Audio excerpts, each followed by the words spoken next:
y'all. So let me tell y'all how I was up at 3 o'clock this morning on Instagram, right? And I had seen that Rich Homie third baby mama, Rich Homie Quan third baby mama had posted this result or whatever of Amber's son, the second baby mama's son. And before she posted that, she posted a picture of Amber for her birthday last year. She had like this little blonde bob wig on. Now the hairstyle was cute or whatever. I don't know if the picture was from the next day or whatever the case may be, but the reason why I'm speaking on this is because I was just scrolling down my timeline on TikTok and I seen somebody talking about the DNA result, but I actually seen it this morning. And I wanted to come on here and say, the man is dead. He is dead. He is not coming back. I don't know why the moment tragedy strikes, people feel like that is their opportunity to prove their loyalty, or to prove that, oh, I knew this person, or I knew that person, or we was messing around, or whatever the case may be. Because at the end of the day, that man's dead. He is dead. And everybody keeps saying, why is Twin coming out with all this drama?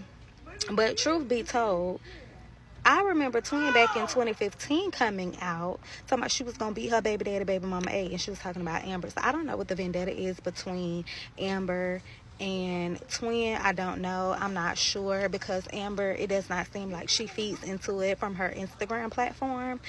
But it's giving jealousy at this point, and it's giving delusion, because you're sitting up here talking about you was his diary, you was his this, you was his that, you was still sleeping with him. You had a baby with the man while the man was in a relationship with the girl. Whether he respected her or not, he was in a relationship with her. To get online and say, oh, I was that nigga diary, I was this, I was that, he was with me. He was with everybody. He was with everybody. You the third baby mama. He had a whole nother baby mama after you. He had a whole nother baby mama after you.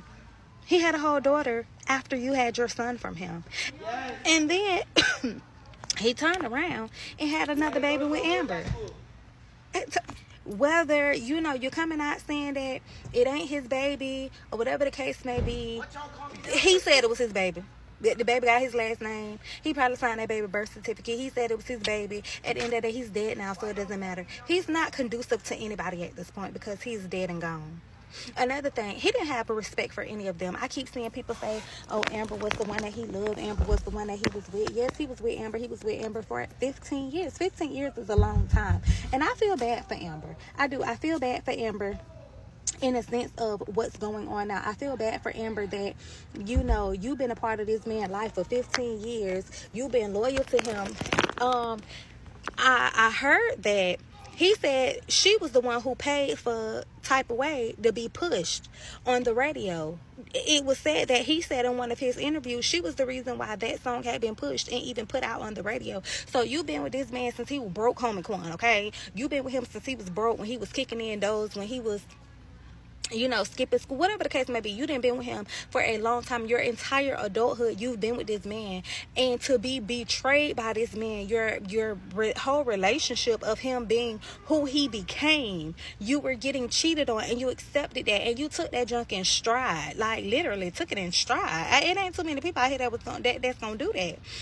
And now that he is gone, women that you knew he messed with, because i.e. Twin and the other baby mama that he had while they were together, and then you got other women popping out, saying that they was with this man, and it's crazy to me, because everybody's saying, oh, my best friend, oh, he was my best friend, oh, I just loved him. Erica Banks was saying he was her bestie. The other girl was saying he was her bestie. The first baby mama was saying he was her bestie, her first everything. And I'm still trying to figure out how to make that make sense, because Rich Homie Quan said he didn't find out that his oldest son was his oldest son till he was 5-6 years old. So, and he said it was a thought that another man was his oldest son daddy, until some type of way came out. So I'm trying to figure out, how was he all of this to all of these different women, yet he had no respect for none of them.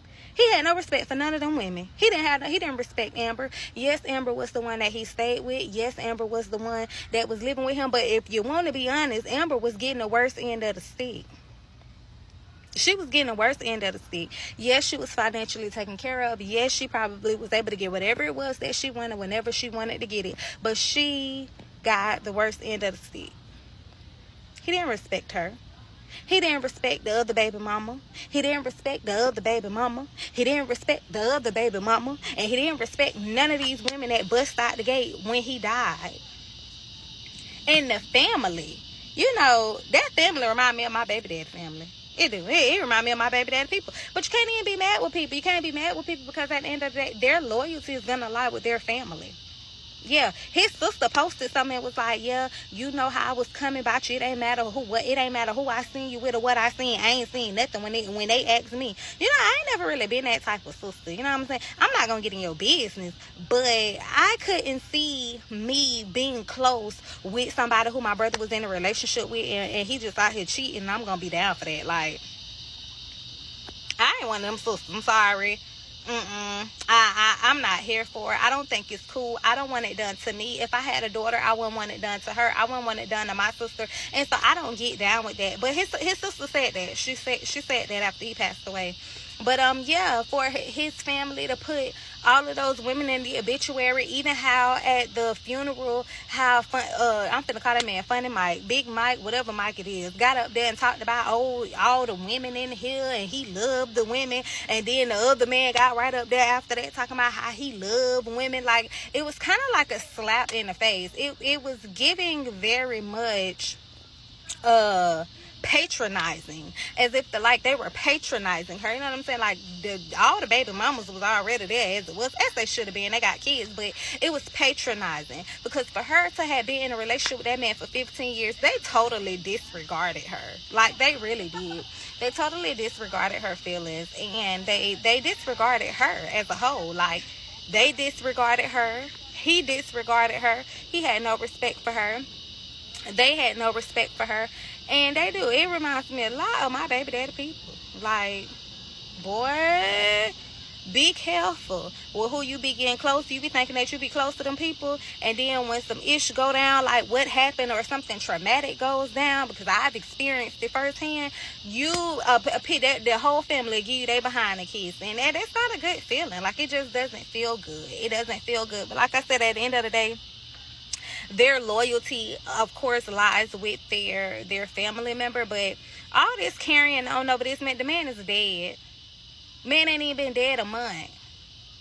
Ain't been dead a month. And she out here posting this foolishness, talking about he ate her so and so, and I was his diary, and we could go pic for pic and video for video. Girl, baby, go grieve your baby daddy and figure out how you finna go forward with handling up on your son, because his daddy is no longer here. And another thing that I'm going to say, all these people that keep saying, oh, why Amber didn't check on him? Why you let him sleep on the couch? Who does that? I do that. I do it. I get up every single day, honey. And if my man is sleeping in the living room, or if I sleep in the living room and he's in the bed, I'm not getting up to go check on no grown behind man to make sure he's still alive. I don't even do that with my kids. I do that. Ain't nobody just waking up out their sleep to see. If she knew that he was around there taking drugs, maybe she tried to tell him to stop taking drugs. He was a grown freaking man, and he was doing just what he wanted to do, and he was not supposed to be gone at no 34 years old. But we all have choices and decisions in life. He got a hold to something his butt ain't had no business getting a hold to, and it cost him his life after multiple interviews of him saying he stopped doing drugs because he couldn't go out like that. And the very way he said he couldn't go out, like, he ended up going out like. It is not Amber's fault that he is no longer here. And I wish people stop blaming that girl for that. When you're in a life or death situation, you don't know how you gonna act. People can say, oh, she didn't sound scared. No, she wasn't doing it. So when my baby daddy got shot, baby, I was standing around looking. It felt like I was there and I wasn't there. I was like, well, what am I supposed to do? I was the calmest person in the house. I didn't flip out at all. And I had nothing to do with him getting shot. So stop blaming that girl for that. People are different and people act differently. But yeah, his death was avoidable. And so when she keeps saying, I did my part, she did do her part. She dealt with the disrespect. She took care of his kids. She played house. She helped them probably keep his career together. She did all of that. And at the same time, she was disrespected all in the same breath, which she allowed the disrespect. Bye, TikTok.